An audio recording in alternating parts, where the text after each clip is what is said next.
Chapter 8. What the hell you laughing at? Sam rapped out, severely injured. Pat wiped the tears from his face, looking at Sam helplessly, and burst out laughing again, harder than ever, his hearty tones echoing through the pines, ringing to the ranch yard. "I can't help it," he snorted at last, getting himself in hand. "I got to thinking about you riding all the way down here from Colorado for this." And again he showed signs of exploding. "Damn it, Stevens, this is serious!" Ezra roared angrily. Pat could only grin. "I can promise you," he turned to Sheriff Hardwick, "this is more of a jolt to them than it is to you. You don't really take these boys for horse thieves, do you?" His tone was slighting, still faintly amused. Hardwick's manner remained dry. He indicated the man with him. "Ben Hassens from Bisbee. He's sheriff down there. Haskins traced them horses up here, Stevens. They're stolen, all right." "But these men bought them in good faith." Pat sobered up to Ernest. "I've known them for years. Any Colorado sheriff will vouch for us. They own a horse ranch up in Powder Valley." He glanced at Sam, a faint warning in his eye. "Tell the law how you made the deal, Sam." "Why, we just rode over to the barbell that's south of here, looked them horses over, made our dicker, and come away with the stock. Ain't nothing more to it." Sam made no mention of Chip Connor's part of the affair. "I paid good money for the stuff, and I got proof to show it." "Yeah, you see it. It's a legitimate deal for them," Pat insisted. "They came down here prepared to buy horses and not run 'em across the border and steal 'em." Hardwick followed this without a sign. "Where was you figuring to take this stuff?" he demanded. "We was driving 'em north, of course, to stock our home ranch." Sam bristled. "What else would we be buying horses for?" Dane consulted briefly with his fellow officer. He turned back. "This Barbell outfit, Sloan, is that the place in the hills above Woodcocks? A feller name's Bagsby or something?" "Sure, his name was Baxley. I got the name right here." Sam pulled out the soiled envelope, looking at it in disgruntlement, and tucked it away again. Sheriff Haskin nodded. "There's been complaints, and we've been watching Baxley. Not close enough, it looks like. This ain't the first deal he's slipped over. Reckon I'll get down there right away." He paused. "Your story sounds straight, Sloan, and I'm accepting it for now. We're not trying to pull any rough stuff. There ain't no doubt, if you are what you claim to be, that you and your partner was hoodwinked.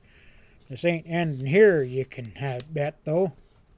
Have I got your solemn word that you'll be available till it's all straightened out?" "We'll be right here," Sam promised.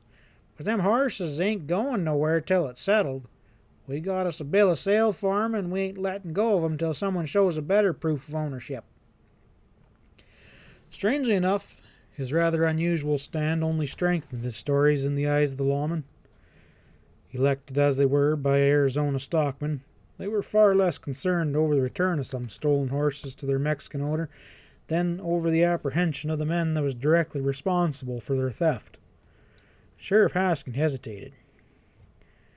"Well, I ain't exactly prepared to take up 100 head of horses into charge personally," he rumbled. "But before they're left in your charge, that don't give you authority to move 'em a foot. Is that understood?" "We'll say they're impounded on Stevens' ranch here, if it is yours," Hardwick tossed in, eyeing Pat coolly. "Are you prepared to go bond for their safekeeping?" "Certainly," Pat returned, meeting their glance with one at his level. After a few more words, including sharp admonishments as to what would ensue should the three overstep themselves, the lawman rode away. Silence held for a long minute following their departure. Pat scrutinized the partners with cool amusement. Couple sharp tarpins, no mistake about it, he commented caustically. They knew he meant themselves, and Sam flushed. Dang it, Stevens, you don't even know the story, he protested with injured air. Well, suppose you spill it then. Salone and Ezra exchanged eloquent glances. It was well for Chip Connor that he was not present at that moment. He would have heard things about himself that he had not even guessed. It's Connor's doing, Sam informed Pat grudgingly. With many a halt and fumble for words, he told how the puncher had conceived the idea of snatching a juicy bargain in horseflesh from under Chad Hanlon's nose, and had led them to the barbell where sight of the superb horses there had been more than they'd been able to resist. Connor swore the deal was square, Sam insisted hotly. It was dang nigh the first thing I asked him, wasn't it, Ezra? Ezra confirmed the claim. Shrewdly and quietly, Pat put a few penetrating questions concerning the transaction. Considerably flustered, Sam answered as best he could. I don't understand how you went for this game at all, Sam. The deep twinkle in Pat's eye persisted, though his manner was grave. It was a bunch of Morgan horses that brought you down here. Are you letting that stuff go? Sam shifted from one foot to the other. Well, you see, he strove to explain, perspiringly free. When Chip mentioned how easy it was to get in a neat dig at Chad Hanlon. Go on, Pat urged as the other stopped, having the pair in a cleft stick. He knew best. He was bent on making them squirm. Oh, hell! Sam gave over abruptly with explosive vehemence, throwing his hands up. There wasn't no Morgan stuff waiting for us, Stevens, and you might as well know it. Pat studied him soberly. I see. You lied to me then, is that it? Put in just that way, it was the hardest admission Sloane had ever been called on to make. Well, dang it, you don't need to get nasty. Well, it was a cooked-up yarn anyway, Pat grinned. So the two of you could come along with me. Why didn't you just ask to come along in the first place? Silent until then, Ezra had been suffering as keenly as his partner under this merciless accusations. Oh, go to hell, Stevens, he roared, unable to stand any more. We ain't asking you or anybody else where we can go. You can like that or you can leave it. Pat's laugh jarringly dispelled the mounting tensions. Well, that's better, he remarked casually. Sounds more like you for a change. He kicked a stone at his feet, watching it bounce away, and when he spoke again, his tone was practical. What about Connor? He looked bad for the puncher, steering them into a deal which had decidedly turned sour. All had had time, since the arrival of the law, to do considerable thinking about it. None were inclined now towards haste either to condemn or to exonerate the young fellow. They talked it over soberly. Whatever the answer, Chip's certainly been playing in hard luck since we landed down here, Pat observed. How so? Sam cocked a brow. Well, to begin with, there was that business in Camaro. Not his doing, so he claims.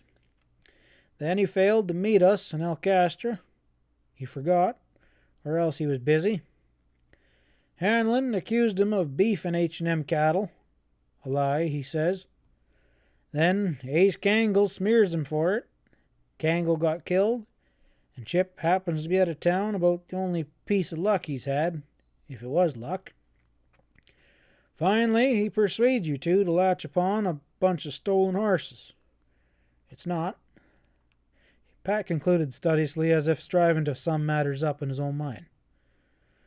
Although, a very impressive showing. We'll sure have to talk with him when he does show, Sam said grimly. They had not long to wait. Connor came riding in an hour later, accompanied by two laughing, careless young punchers. Chip waved a hand at Pat and drew up before the porch with a swirl and a scatter of gravel. Well, here we have Ash Salmon and Ole Witten. He introduced his companions with offhanded brevity. Both are good Joes and ready to go to work, Stevens. Pat nodded his acknowledgement, eyes busy. Salmon was a carrot head, a freckled and good-natured chap, and Ole Witten measured him with a pair of faintly malicious yellow orbs. Neither would have been a prize of beauty. Will 30 a month do? Nico will show you the bunkhouse. Pat turned his attention to Connor as the others turned away. Chip, Sam and Ezra want to have a talk with you. Connor dismounted, grinning, as the partners appeared in the door. He sobered swiftly after one glimpse of their pretentious manner. Connor, Sheriff Hardwick was here this morning. Ezra opened up shortly. Yeah? The puncher looked from one to the other, perplexed. Yeah, said Sam. Them barbell horses were stolen stock. They waited for his reaction to be announced. Chip's startled eyes tore wide. Oh, no, stolen? He was aghast. That can't be. You mean he took them fine horses away? A look of dawning comprehension stole into his pupils then, and he slowed down. I see, and you're blaming me for taking you up that way. So that's the way it is. His tone had grown ominously quiet at the last. Barely suppressed wrath darkened his slim face. Well, we're kind of waiting to have it explained, Sam allowed. Connor's swelling heat burst gustily. Don't you see what this means? He burst out. Before I got mad and quit, I was supposed to pick up that horse herd from Hanlon. I thought the deal was on the level, and I told you so. He'd be damn sure I didn't know it was crooked, but it ties him up with the horse thieves. To Sam and Ezra's surprise, Pat agreed with him at once. Hanlon seems to be taking you in along with a lot of other things, Chip, he said.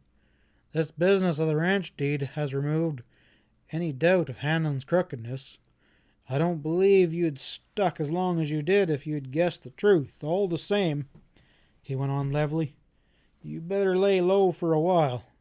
Sheriff Haskins is heading for Baxley's place right now, and Hardwick's sure to pick up your trail, and then he'll be after you. Best pull away long enough for this to blow over, and maybe you won't get dragged into it at all. Chip knew he was right, but his eyes smoldered at the thought of being pushed around. I'll keep out of Hardwick's way for a day or two if you say so, but I won't turn tail and run, Stevens. I ain't done anything I'm ashamed of. If Dane gets tough, I'll spill the beans on Hanlon, and he can do his own explaining. Pat shrugged. He had his own motive for not wanting Chad Hanlon put away just now, or a minor wet horse charge, but he passed it by. Suit yourself, Chip, he said mildly. I was hoping you'd do this for me. Connor's attention caught at that. Well, put it that way, he grunted in an altered tone. And I will, of course. Ash and Ollie be all the help you'll need, and you can keep me posted. He paused, looking at Ezra and Sam. I'm sorry, boys. Am I still in the doghouse? Well, you went out of your way to do us a favor with no gain for yourself that I can see. We'll string along with you, but for gosh sakes, man, wake up, Ezra grumbled. Chip grinned, swinging into the saddle. Thanks, boys. Maybe I can square this with you. I'll sure try. He waved a farewell to Salmon and Ollie Witten in the bunkhouse door and jogged out of the ranch yard to follow a winding trail up through the pines. Watching him disappear, the others could not help noting his gaunty bearing. But, once out of sight, care laid its mark on the puncher's sober features. Hanlon certainly played me for a sucker right down the line, he reflected briefly. But I'm on him now. He'll have me to settle with as well as Dane Hardwick. The question was where he should go. He had no intent of drifting out of the country even for a short time, and going into town was equally out of the question, and riding the grub line from ranch to ranch, and which naturally suggested itself to his mind, might be to involve others in his own troubles. There'd be room for me in Larkin's line camp at the Catalinas, he thought. It was 40 miles away, and he didn't turn in that direction, but remembrance of the line camps brought something else to mind. There was a little used line camp on the western edge of the H.M. range, far up among the Guello Crags. The cabin stood vacant except for a few weeks during the heat of summer, but there might be some food remaining up there. It was worth a try, and Chip set out to climb the shoulders of the rugged range. He was in no haste, and the shadows were long by the time he drew near the old line camp with its broken-down pole corral, laying in a little cup high up under the peak. His gaze roved around, and it was for this reason that he spotted the pony dozing in the corral while he was yet some distance away. Venting an exclamation, Chip pulled up. He didn't want company just now, well as he knew the H.M. crew. He pulled down his pony in amongst the jutted rocks and stole down through the scattered sage to watch. Suddenly he dropped to peer out from behind a sagebrush cautiously, scarcely able to credit his eyes. Chad Hanlon had just pulled up beside the line cabin astride a bang-tailed buckskin, and the man he sat talking to was his former anvil hand, gnarled Ep Stack. "What the world they doing here?" Connor muttered, watching warily. They talked for some time. He groaned as Hanlon dismounted, turned his pony into the corral with the other. Evidently the two expected to spend the night here, which meant a supperless bed for himself. For Chip did not for a moment considering abandoning his watch. His burning anger against Hanlon was not violent enough to make him spoil this chance to see what the other was up to. That Chad and acknowledged henchman should hole up in such an out-of-the-way place could only spell some shady activity was afoot, and Chip expected to learn what it was. That Hannon and Stack did not dream there was other eyes watching them was plain from their idle actions. They cooked a lazy meal out in the open, unconsciously tantalizing Chip with the odors of coffee and broiled beef. Afterwards they lay about, smoking and talking, with the vivid sunset glowing fading behind the peak, and then the stars came out. Darkness allowed Chip to creep close when the pair retired to the cabin at length, but he was too late to overhear more than a careless jest or two as the men made ready to roll into bunk. Later the moon came up, ghostly and pale, wrapped in a saddle blanket against the growing chill of the fall season. Connor waited for a long time, shivering before his head nodded, and he dozed fitfully. He jerked awake from time to time to resume a heavy-lidded vigil, and it was well he did so, for he would not otherwise have seen when the two dusky figures clumped out of the cabin in the freezing darkness before dawn, moving towards the corral. Chip had had all he could do to reach his own horse and saddle up before the pair rode away. His chilled fingers fumbled with the cinches, and at last he was done. He rode down cautiously, ear turning to catch the faintest sound. He heard Hanlon and Stack thrashing away through the sage. They left the rocky depression through a gap, and he hurried after them. A cackle and thud below set his direction down through the shadowy pines. He dared not draw up close. Later he believed for a minute that he had lost the pair altogether as the clink of hoofs died out and the utter silence of the hills clamped down. But the hovering scent of dust led him on, and a faint streak of grey cracking open the east presently helped.